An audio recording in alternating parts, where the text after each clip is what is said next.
Vivo T1 5G menyuguhkan performa tinggi kalau di iklannya ya, yang dipatok di harga 2-3 jutaan. Secara spesifikasi itu menarik, tapi juga meragukan karena ya pakai IPS, paling murah juga RAM-nya tuh 4 GB.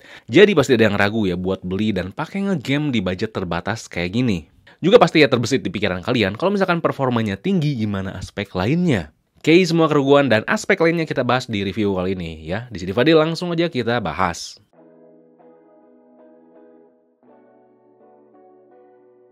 Yang pertama tuh desain Vivo Y75. Yap, ini tuh Vivo Y75 5G banget ya. Mulai dari desain sama dimensi. Dimensi dan bobotnya tuh sama persis kayak Vivo Y75. Desain bump kameranya juga sama banget. Ada tulisan 5G dan triple kamera. Yang bedain cuman hadir sedikit aksen warna berbeda di pinggir bump kamera.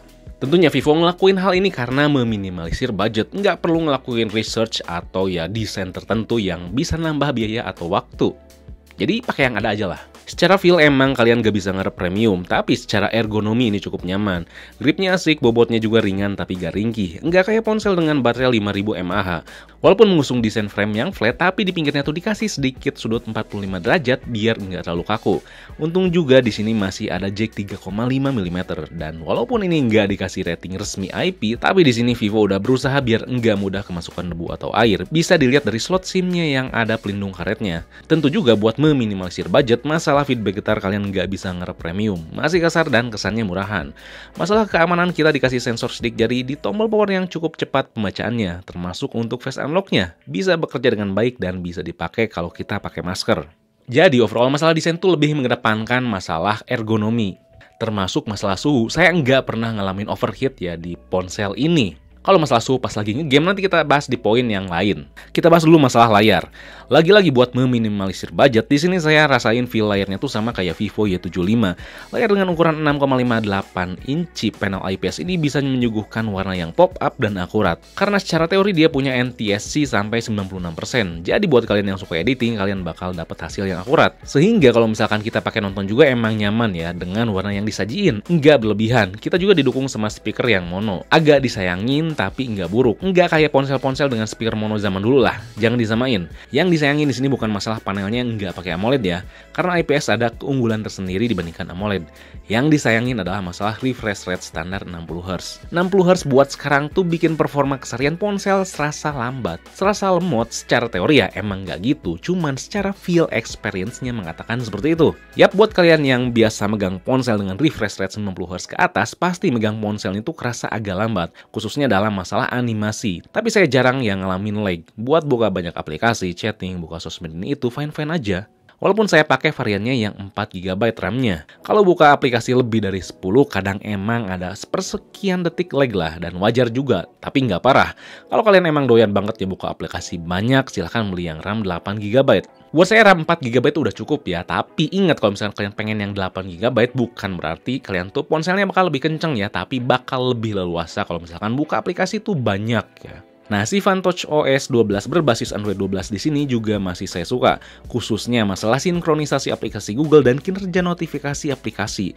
Terkadang kalau UI lainnya, kalau udah disetting biar notif gak telat, si notifikasi itu tetap aja telat. Nah, di Fantouch OS di Vivo T1 ini nggak kayak gitu. Sayang Vivo belum mau improve ya masalah navigasi gestur. Ini yang masih ngeganjal buat saya. Si navigasi gestur tuh nggak bisa swipe kiri dan swipe kanan ya dari bawah. Kita harus swipe dulu ke atas baru bisa geser aplikasi kiri dan kanan. Jadi sistem navigasi gestur di Vivo tuh masih gimmick. Yang ganggu selama pemakaian juga adalah iklan. Setiap beres install aplikasi di Play Store, langsung muncul iklan bejibun suruh install berbagai aplikasi lewat store Vivo bawaan. Ini saya enggak nemu cara matiinnya dan cukup ganggu. Saya harap kedepannya lebih diimprove dan lebih luas ya masalah experience UI-nya, karena kalau masalah look-nya aja, Fantouch OS ini udah lebih menjanjikan ya. Lebih clean, lebih simple, elemen yang ada tuh minimalis dan nggak kayak dulu lah yang maksain kayak iOS banget.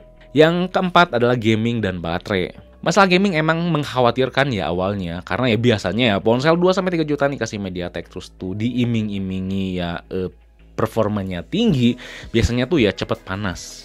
Tapi ternyata di sini berbeda. Saya main 1,5 jam lebih ya, PUBG dan Genshin Impact nggak ngalamin overheat. Pakai WiFi, kecerahan, dan volume 50%.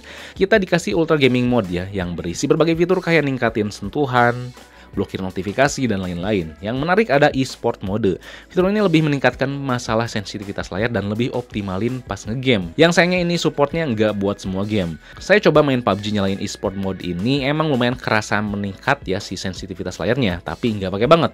Sebenarnya main PUBG dengan mode balance, terus tuh performa modenya tuh dimatiin, fine-fine aja. Cukup nyaman, saya main selama 40 menit dengan settingan ultra smooth, nggak ada masalah, stabil dan adem. Baterainya ngurangin 7% selama main. Terus lanjut non-stop ke Genshin Impact selama 40 menit, baterai habis 8%. Saya nganjurin pakai mode performa di ultra gamenya tuh dinyalain ya. Karena lumayan kerasa di sini kalau misalkan si performa modenya tuh nyala.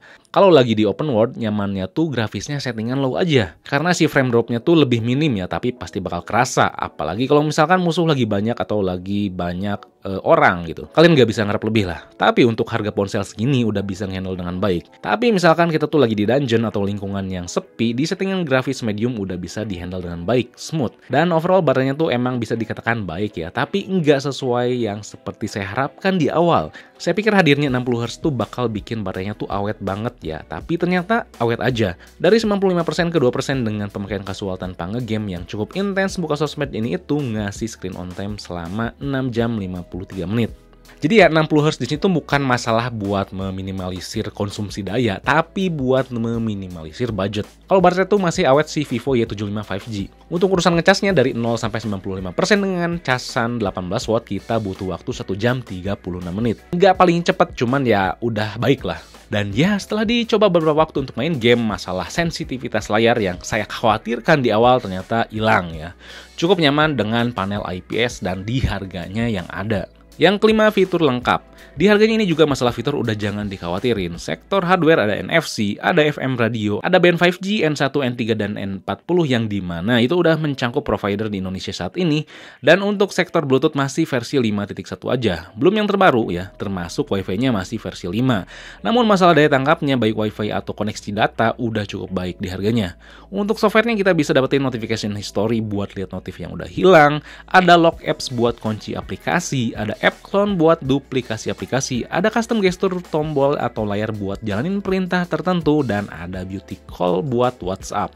Lalu fitur gimmick nggak ketinggalan ya, ada extended RAM sampai 1 GB dan ada Jovi Home yang saya nggak pakai. Masalah custom penampilan hadir ya buat ganti-ganti tombol navigasi, terus ada UI color buat nyesuaiin warna icon aplikasi sama warna wallpaper, yang dimana sayangnya nggak bisa nyesuaiin warna sistem yang ada di Vantage OS.